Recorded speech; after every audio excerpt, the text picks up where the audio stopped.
Hello, everyone. My name is Ruben, and what's going to follow this very short introduction is a free course that I'm just going to give away because I believe this knowledge is very important. And this is the stuff I learned over a decade of studying just the human mind and the human experience. It's what has set me free from lifelong trauma. I am not different from a lot of you, mostly anyone, because I just did a lot of hard work on myself, and sometimes this gets perceived as victim blaming, but it's not. Yeah, we were victimized, but we aren't victims. When you walk around thinking that you are a victim, you just perpetuate a negative mentality. And what I've learned about the human experience, the human mind, and what got me out of lifelong depression, being bullied as empaths, we kind of are the black sheeps a lot of the time. You'll probably notice that we're weirdos. We probably don't have too many friends. We are isolated from society sometimes. We're always the odd person out. And I used to think this was a curse, but it's really a blessing. When you're this type of person, you're going to attract a lot of bad things. Like it's like moths to a light. People see the good in you and they want to take advantage of it. And when you're this type of person, you tend to self-reflect a lot. Just what happens when when you're not around other people, or when you're around bad people. When you're around just negative people, which most people are, when you're around or just not around people at all, you learn to self-reflect a lot. And just because the human experience tends to go in a negative way instead of a positive one, right? It's always easier to do the bad thing. It's always easier to eat the cookie. It's always easier to be rude than to be nice or whatever, you know? But you're always gonna run into the same problems because you're probably a lot like me. You ruminate on the bad stuff. You don't you don't see the good qualities you have within yourself. You don't believe in yourself, so you don't achieve as much as you know you can deep down. This is what the courses are going to teach you. This is what I've learned over just studying myself and everything I could. It's just you have to take personal responsibility, and that's not victim blaming. It's just saying when you realize that the things that happen to you, good or bad, they have as much power over you as you let them. But when it comes to dealing with narcissists, I was raised by one, and it's a lot like dating them, but I'd say even worse because here's the thing about family members. You love them by default because they're your family, right? Or sometimes this happens with the narcissist we date. You fall in love with them, and because you love them, or at least you fell in love with the love bombing phase, that person, that fake thing that they showed you at the beginning, you excuse a lot of their behaviors. Just like sometimes, awfully, we have to cut off some family members because the truth is, you can love someone but not like what they do. This is very confusing when one part of you says, I love this person, but then another part of you is saying, well, they're doing all these bad things to me, and they're so toxic, they're negatively affecting my life. I don't know what to do. What you do is both. You love them, but you also listen to the other part of you that's saying they're not good for me, so you distance yourself from them. You root for them. You wish them the best. You hope that God helps them. Because for a lot of narcissists, there isn't a pill, a person, a thing on earth that's going to change them. For a lot of them, it really is up to God. And it's something I noticed about life dealing with earthly things. Human beings aren't just, it's that saying, you can't live off bread and water alone. You can't just fulfill your earthly needs, and that's okay. Why do you think we sometimes feel the need for more, even though we have everything we could desire? There's a spiritual component to being a human being, and that's where the narcissist is. That's where you're battling with the narcissist because they're there, right? They can physically be there. There's still something missing, and you just can't put your finger on it. That's what some people would call God. That is some universal spiritual thing that we no one has ever really put their no. It's hard to put into words. As you can see right now, I'm struggling to even explain what it is, right? But you know it's there. And this is what you're gonna eventually tap into, eventually, like, and I can't explain it to you. You have to see it for yourself.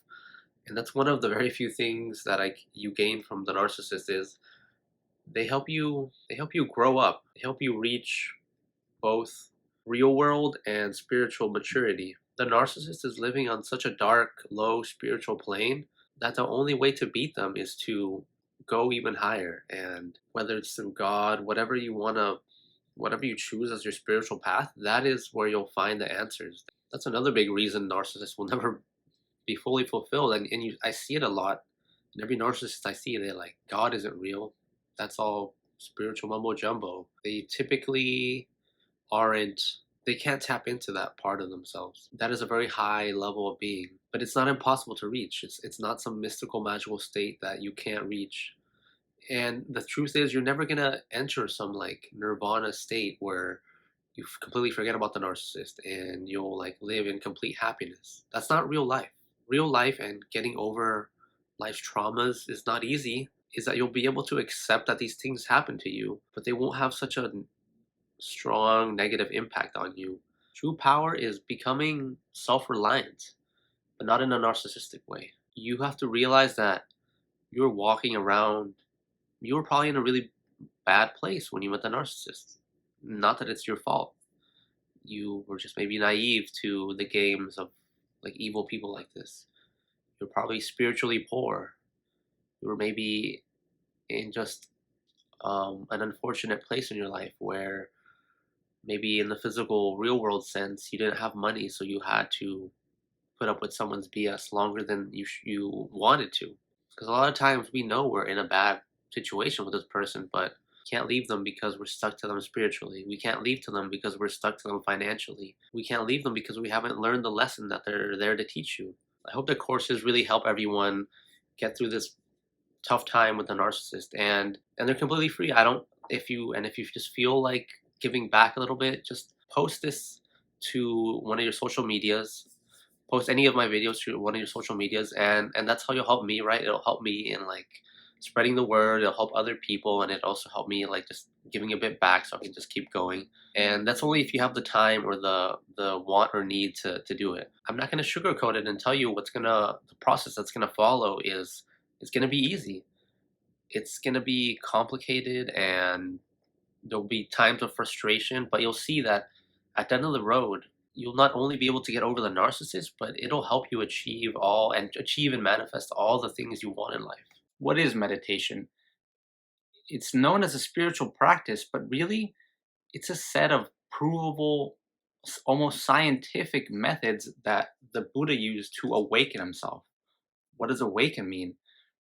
He basically sat under a tree and he said, I'm either going to figure out how my mind and body works or I'll die under this tree. And thankfully, got to what he got to what he perceives as enlightenment, which in reality is having more skill in perceiving reality in a more precise and efficient manner. Meditation gives you insight to how your mind works, and when you understand yourself, you can better understand others. The true key to navigating the world better is it starts by understanding yourself because everyone is an individual, but we all operate with the same human body. And when you understand how your mind processes and how your mind receives and processes information, it gives you a clue how other people might be thinking, why they do the things they do. And it's going to give you, honestly, a very big advantage in life when you understand why you do the things you do and why people do the things they do. It lets you think, it not only lets you change and transform the past to create a better future, but it also lets you predict the future, and it helps you escape danger. It helps you escape all the pitfalls that come with dealing with this dangerous world we live in. It's obligatory to talk about morality, and that is a very harsh, loaded word for some people.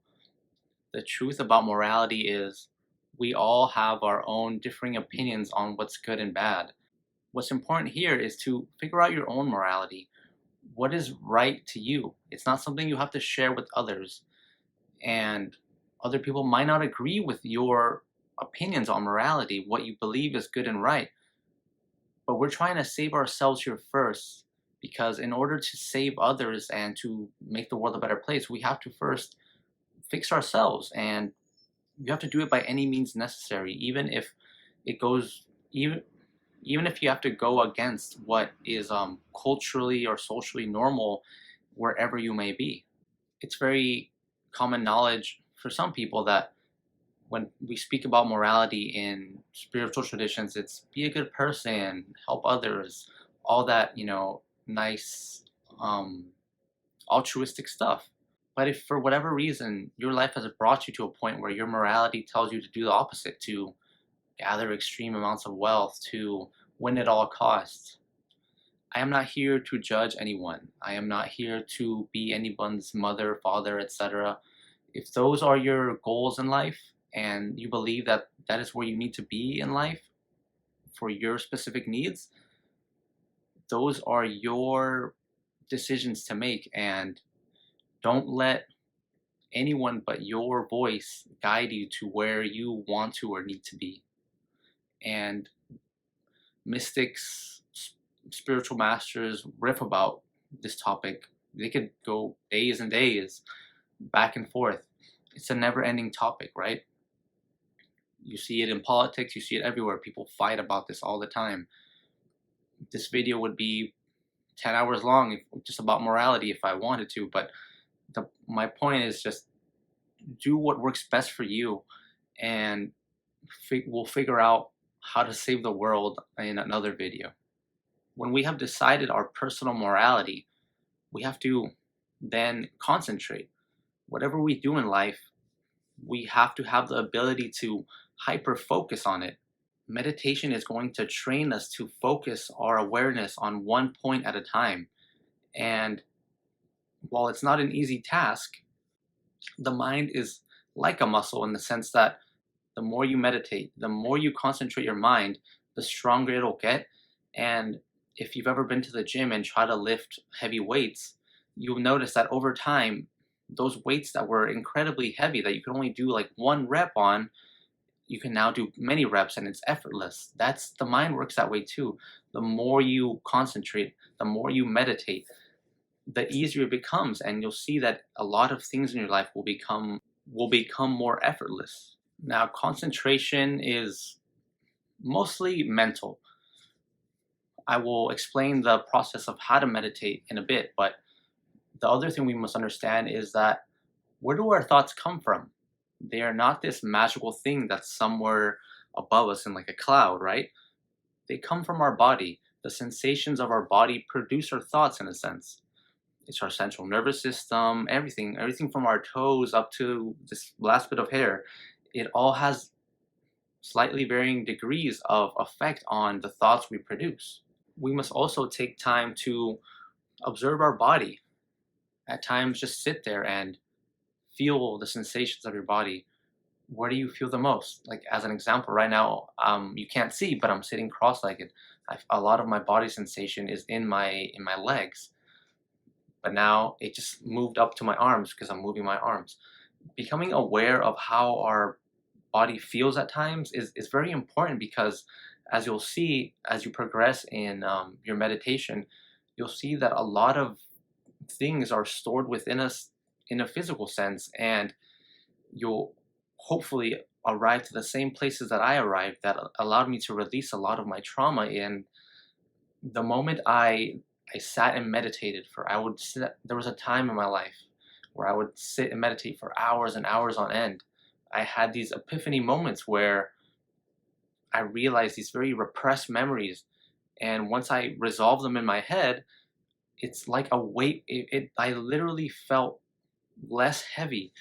It felt like my body had released some sort of pain and weight that was just somewhere stuck deep within me. That might sound very strange to people who have never had serious spiritual mental discipline type of practices, but you will see eventually that meditation is going to help you understand the way your mind and body works very and it's going to help you do it very efficiently to the point where you're going to be able to overcome a lot of life's problems. I want to explain some of the things, some of the thoughts and body processes that you're going to feel while you meditate.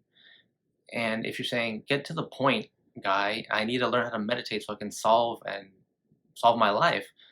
But these are very important. Meditation is no joke. It can activate things within you that can be very life altering. And I want to guide you through some of the things that might happen so you have something to expect. And so you just all of a sudden aren't completely shifted into a new human being, because that's what meditation is going to do. It's going to arise all of these unconscious things within you, things that we honestly repress and some people might not be ready for. You have to take this practice as slow as you deem necessary, because if you go too fast, it can hurt you, just like any medicine. If you take a sip of cough syrup at the dose you're supposed to, it makes you feel better. But if you chug the whole bottle, you could possibly die. That's how meditation works too. If you've never meditated before and then you force yourself to sit there for 10 hours straight, you could quite possibly have some kind of psychotic break. I'm not going to sugarcoat it, because I want you guys to be careful and go at the pace you deem necessary for your own safety, because this is a very powerful technique, and it just makes sense. If it has the power to completely heal and transform your life for the better, it can also do the opposite. That is just one of the natural laws of the universe. Just like I said, there's a the dose makes the medicine. You can give someone medicine and at a small dose or the correct dose and it heals them, or you can give them a huge dose and it kills them. So just please be careful. And one of the first things you're going to start to notice when you meditate for long periods of time is that things are impermanent, meaning you'll see your thoughts arise and go. You'll think about the most random things, because meditation, in a sense, is just sitting there and focusing on a single point of awareness, whether it's your breath, whether some people like to count, some people like to have like prayer beads and go through those. There's many techniques that I'll get to eventually, I promise. But you'll see that a lot of who we are, a lot of our thoughts are really impermanent. They come and go, and the more you see that, the more you're gonna see that this is a bad and good thing. Nothing is permanent, so nothing lasts. But that means nothing good or bad can last. Those dark memories that are haunting you right now, they're impermanent. You can let them go. But that also means the good times are fleeting too, so enjoy them when you can. This eloquently follows dissatisfaction, or what the Buddha called suffering. In this life, you will never be able to escape suffering. Even the Buddha, when he was at his most enlightened, wise state, said that he was sitting in the lotus position for so long that his legs were in a lot of pain. That's suffering. Maybe he awakened and was not suffering up here in his head, but he was still suffering in some form. The human condition is struggle, and you're not going to escape suffering. That is one of the things that keeps people stuck in a lot of bad situations, is they're always trying to escape suffering when you can't escape suffering. The way you, in a sense, can escape suffering is to deal with it and learn to sort of live with it and learn to not carry it and let it affect you in such a harsh manner. Because when we run from suffering, when we suppress it, as you'll see as you progress in your meditation practice, that actually you might be able to push it out of your mind and not think about it on a conscious level, but it ends up hurting you and affecting you on a deep unconscious level, and ends up doing more damage than if you were to just face it and deal with it in the here and now. The last warning is realizing that there is no self, that this life you've been living has all been kind of manufactured by other people, by your own body. And this is a very tough concept to explain to people who have never had a spiritual practice. I make the example of, it's like trying to explain the color red to someone who was born blind at birth. And you're never going to be able to describe or show someone a spiritual awakening experience by just describing it or telling them how it goes. It is something that we all have to experience on our own to fully understand what it is. Until you get to that point, it's going to be very hard for me, just like that blind man trying, just like trying to explain the color red to that blind person. There is essentially no true self, and that is what the Buddha said. And the more you meditate, the more you realize that a lot of these thoughts, you'll start to see that a lot of your thoughts are coming from places that you don't even understand. And the last two teachings have something to do with it, right? Impermanence. You've seen it. You've probably, if you're old enough, you've gone through changes, right? A very physical one is like puberty. You were a young kid and you focused on like maybe video games or drawing or whatever. And then one day your body just shot out all these hormones into you, and your mentality just completely shifted. Are you a different person, or is it that yourself is interchangeable, that who you are is malleable, and that it's possible to change it, whether through like a hormonal kind of thing, right? You can see that too with like people who do steroids. Their personality changes because they have uh and it's not like a psychoactive drug. It's just their chemical makeup has changed, and it changes their personality. It's just how if you were to take Adderall and then you start acting in a different way, it's the same thing. But you can make changes like that without having to ingest exogenous substances. You can do it purely from within yourself. And as you progress in your meditation practice, you'll see how that is possible. So meditation essentially is sitting in one position. The position does not matter that much. You can have your eyes closed or open, but what matters most is that you concentrate your attention on a single point. I like to have my eyes closed. I sit in cross legged on the floor and I concentrate on my breath. And the trick here is to not make things forceful. You're not forcing meditation. You are trying to get into the natural rhythm of your mind and body and your breath. So you follow your breath. I breathe in and I hold it for as long as I naturally feel is necessary. I breathe in through my nose. I let it out through my mouth, and I pause and breathe through my nose again, and I repeat that cycle for as long as I deem necessary, or for as long as I plan to. Sometimes I'll set a timer. You'll really see the magic in meditation work around the 1 hour mark. And you'll likely have to build up to sitting there for an hour.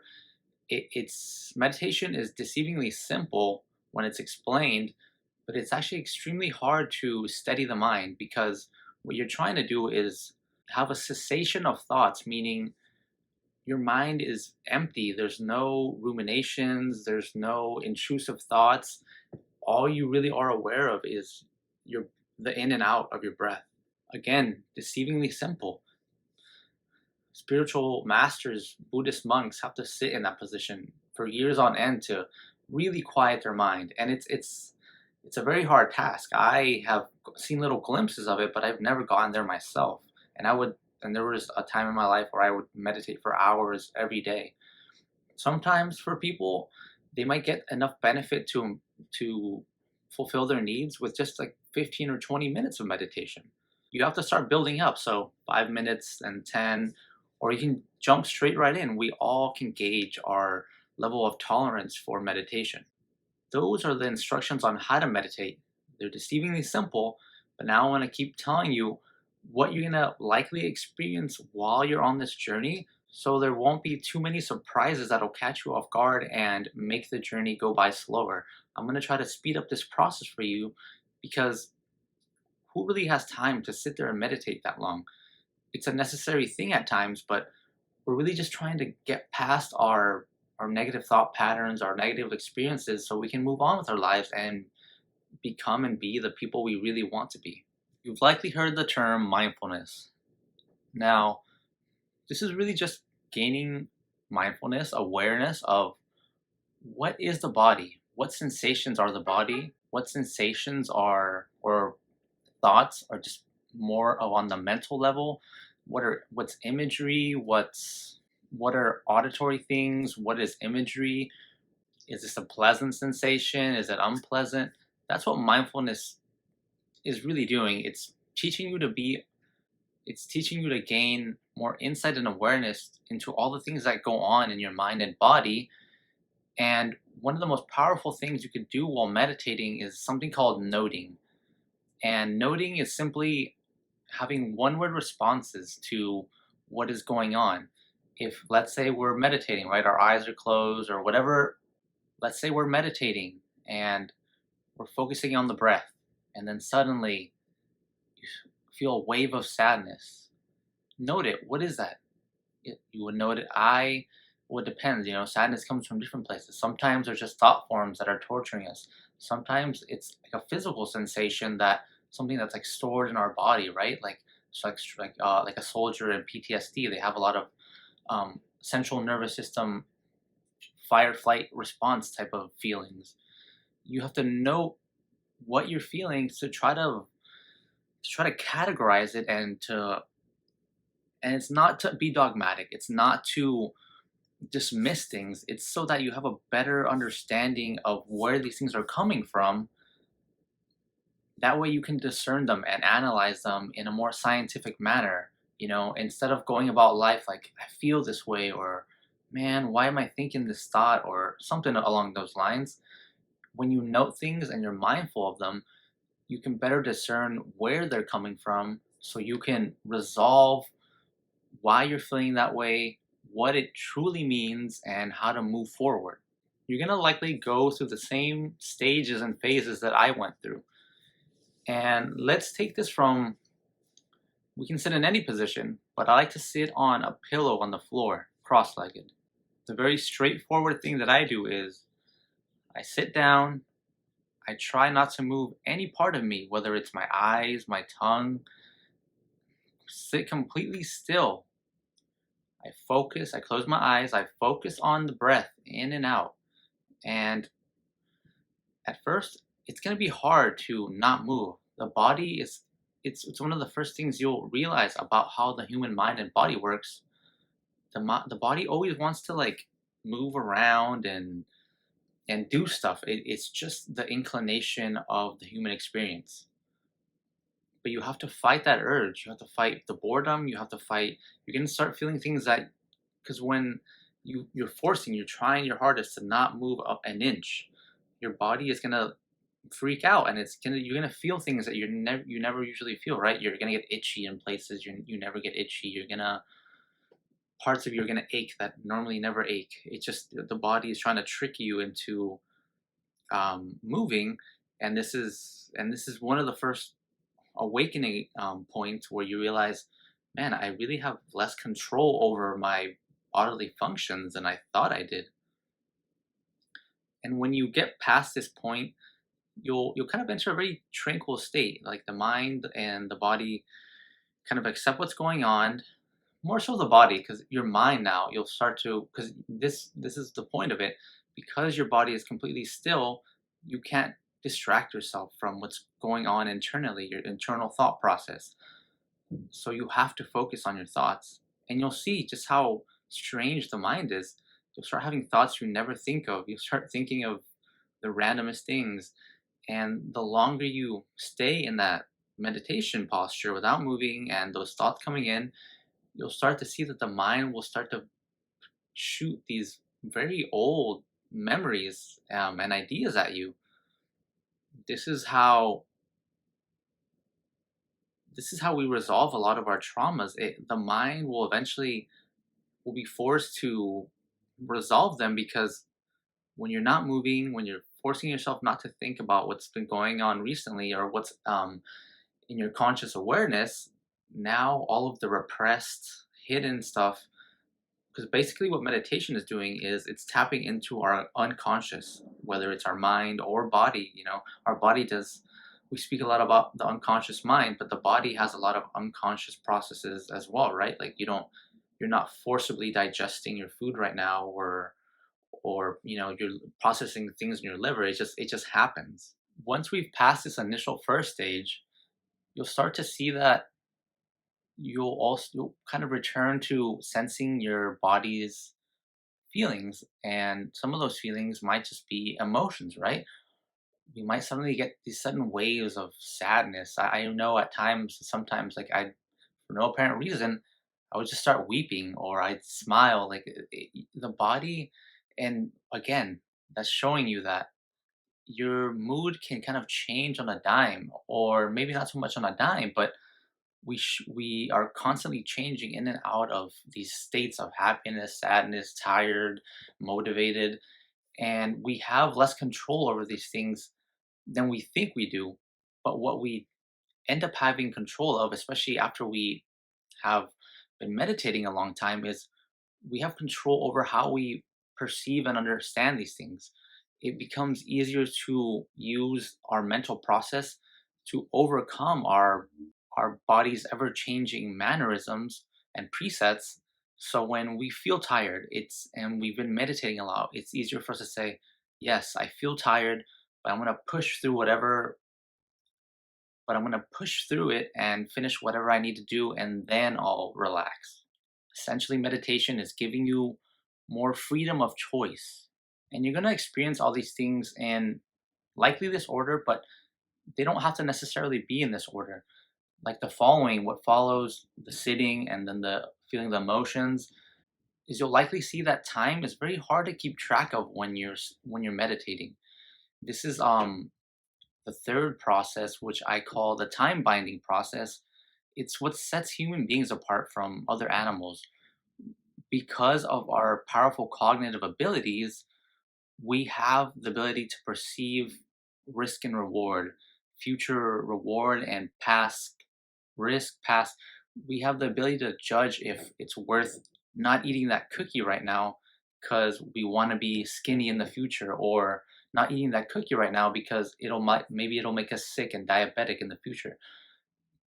This third time binding sensation you'll feel while meditating, this is an important part of the process. It's going to show you how at times time can feel almost meaningless, and we have the bad tendency to carry things from the past into the future. But you'll start to notice that the past and the future are sort of irrelevant. When you hyper concentrate in meditation on the here and now, you begin to realize that this is all we have, the here and now. And when your here and now is being tortured by the past, you're not living in the past. You're just living in a messed up present that's being affected by the past. Same as when you're anxious and you're worried about the future, you're not living in the future. You're living in an anxious present that's being affected by a possible scenario. And as we all know, as stock market analysis knows, as people who claim to be able to read the future with a crystal ball, no one can predict the future because the human experience has so many variables that all we have is the here and now. And that's another one of the great insights you'll realize while meditating. My final farewell and warning to everyone is, you will reach what some people call zen, a very tranquil state that almost akin to being on some kind of pill, like a Xanax or something, where you're so mellow and like nothing affects you. But don't use this as like a spiritual pill to like go about life like nothing matters. Like, yeah, like it doesn't matter if I go to work, it doesn't matter if I do this or that. Those are like the hippie casualties that have reached that state. What sometimes they call it, ego dissolution is something that'll happen too in meditation, where you will get to a point which can be very scary and startling, that you lose that sense of self, and you kind of get that thing where people say, well, if reality isn't real, in a sense, if it's all fake, then nothing matters. So I'm just gonna be a hippie and not work and not do anything productive, which is fine if that's what you really want to do. But don't get stuck in this phase. This is a phase where I was stuck in myself at times. The ego, the mind is always gonna find ways to trap you into these false realities and beliefs. It's our job and duty to be very astute and perceptive of what we truly want and what is just our mind and body tricking us to move us towards survival, towards procreation, and all that good stuff the body just naturally does because we are human beings.